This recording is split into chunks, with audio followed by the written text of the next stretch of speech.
Buenas tardes, soy Kim Un-jong de Corea del Sur.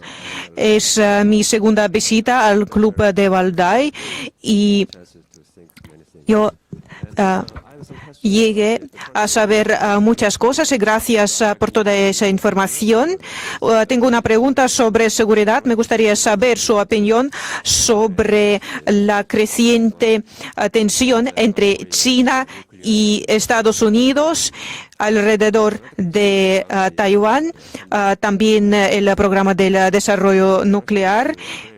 Otra pregunta sobre el cambio climático. Rusia es un país muy rico. Tiene muchos recursos naturales y fósiles. Y para acelerar el traslado a la neutralidad de carbono, ¿puede obstaculizar los intereses de Rusia? Ese traspaso a la neutralidad no contradice los intereses de Rusia porque tenemos posibilidad de desarrollar fuentes alternativas de energía, por ejemplo, en los distintos tipos de fuentes de energía donde tenemos mucha competitividad. Podemos usar el gas. Eso no nos asusta en absoluto. Al revés, eso crea estímulos para el desarrollo, pero el gas como un recurso de transición es la mejor fuente de energía. Si hablamos del tratamiento de petróleo, en este sentido nosotros también tenemos esas ventajas que acabo de decir. Eso no contradice nuestros intereses de ninguna forma. Lo que contradice a nuestros intereses es el desorden en la esfera energética. El intento de adelantarse y solucionar los problemas relacionados con la seguridad energética, con las energías verdes. ¿Cómo se pudo permitir esa falta de inversiones y de financiamiento de la energía tradicional? Así no estamos preparados para esa transición hacia la energía verde y en gran parte eso es la razón de la crisis actual, porque los políticos occidentales simplemente hablan demasiado para atraer a electores y nos asustan con esos cambios climáticos y en base a ese miedo empiezan a prometer aquello que no son capaces de cumplir. Y cuando llegan al poder, ¿qué ha pasado? ¿Estamos volviendo al carbón? ¿Qué? Mucho hablar y poco resultado. Y el problema no está en Rusia. Nosotros estamos dispuestos a suministrarles gas y petróleo. ¿Por qué renuncian? Hay un gasoducto que está funcionando y podemos suministrar mucho gas, pero ellos no quieren. En cuanto a la energía verde, todo tiene que estar preparado. Esas medidas que limitan el desarrollo de las fuentes de energía tradicionales fueron lo que provocaron esta crisis. No había financiamiento, los bancos no daban créditos y en Estados Unidos ocurría lo mismo. ¿Por qué lo tienen todo limitado? Porque los bancos no dan dinero. No quieren pagar el seguro, no les dan terreno, no construyen transportes para el transporte de sus productos. Y eso ha ocurrido así durante años. Esa falta de inversiones llevó al déficit.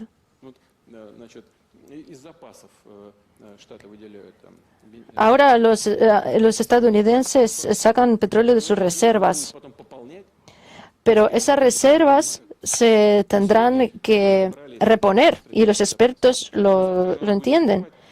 Si ahora gastan las reservas estratégicas, luego tendrán que comprar. Pero, claro, los compraremos cuando los precios bajen, pero es que los precios no están bajando. ¿Y qué? Ahora tendrán que comprar por precios altos, porque están creciendo. ¿Y nosotros qué tenemos que ver? Fue un error sistemático en la esfera de la energía, cometidos por aquellos que son responsables de que esto funcione bien. Luego, En cuanto a Corea del Norte y lo que respecta a Taiwán, Taiwán, sin duda alguna, es una parte de la República Popular de China. Y esa postura nuestra no ha cambiado a lo largo de los años.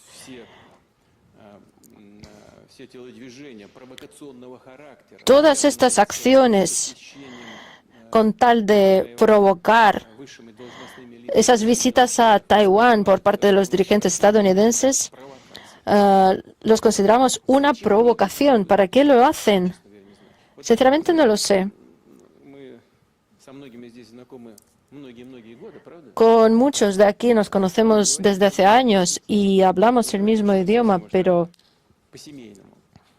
hablando en familia y en confianza, la tragedia en Ucrania, todo Occidente está en contra de nosotros, tratan de derrumbar nuestra economía, envían armas y proyectiles a Ucrania, están luchando contra Rusia. ¿Y para qué a la vez estropear relaciones con China? ¿Pero son personas normales o qué? Eso contradice al sentido común y a la lógica. ¿Para qué esa abuelita se fue a Taiwán para provocar respuestas por parte de China? Si no son capaces ni de regularizar sus relaciones con Rusia, ni lo que ocurre en Ucrania. Es un sinsentido. Y parece que hay una lógica fina, pero es que no la hay, es una locura. Y también esa seguridad en sí mismos, ese sentido de impunidad. Eso es lo que está en la raíz de esas acciones irracionales. Ahora, en cuanto a nuestra postura, está clara y la acabo de explicar. Ahora, en cuanto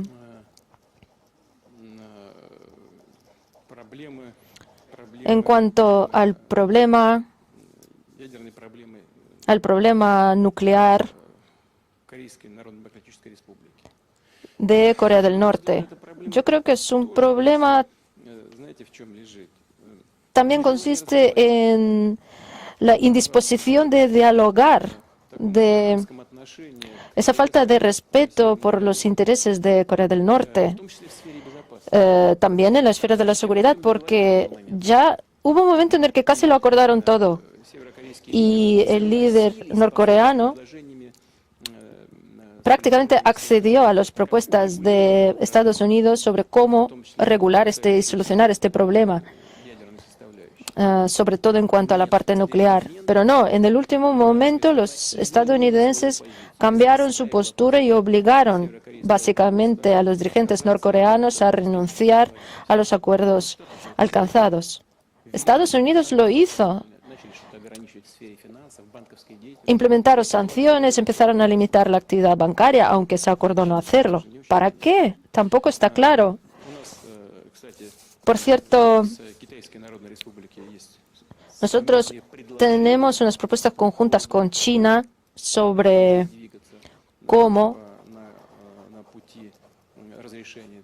podemos solucionar este problema. Estas propuestas están formuladas en 2 documentos conjuntos. Todos lo saben perfectamente. Nosotros nos atendremos a la postura conjunta acordada.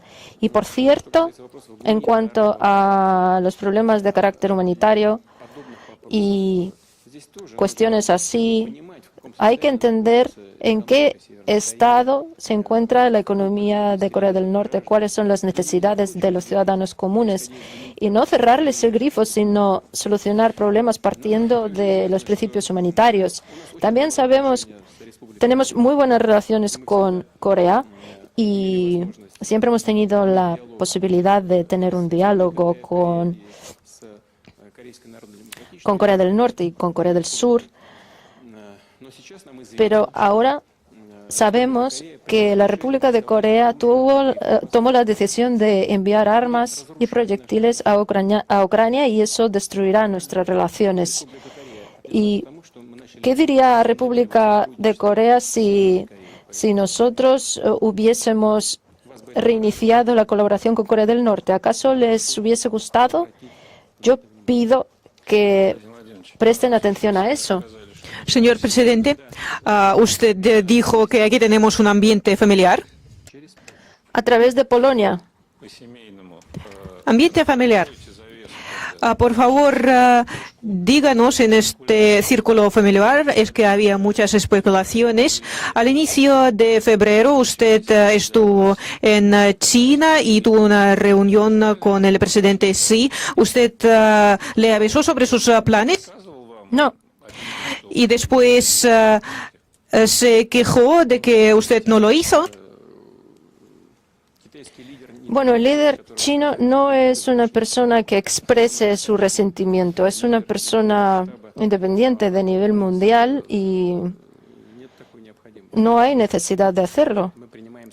Nosotros tomamos decisiones soberanas en Rusia y en China y China ve perfectamente lo que significa para Rusia esa aspiración de Occidente de mover la infraestructura de la OTAN hacia nuestras fronteras, valora objetivamente esta situación, también sabe lo que ha ocurrido en el Donbass en los últimos 8 años y es capaz de evaluar las consecuencias y las razones del golpe de Estado en Ucrania en el 2014. Por supuesto, China y sus dirigentes se pronuncian a favor de unas soluciones pragmáticas y equilibradas de la crisis que está ocurriendo en Ucrania por vía pacífica y lo respetamos.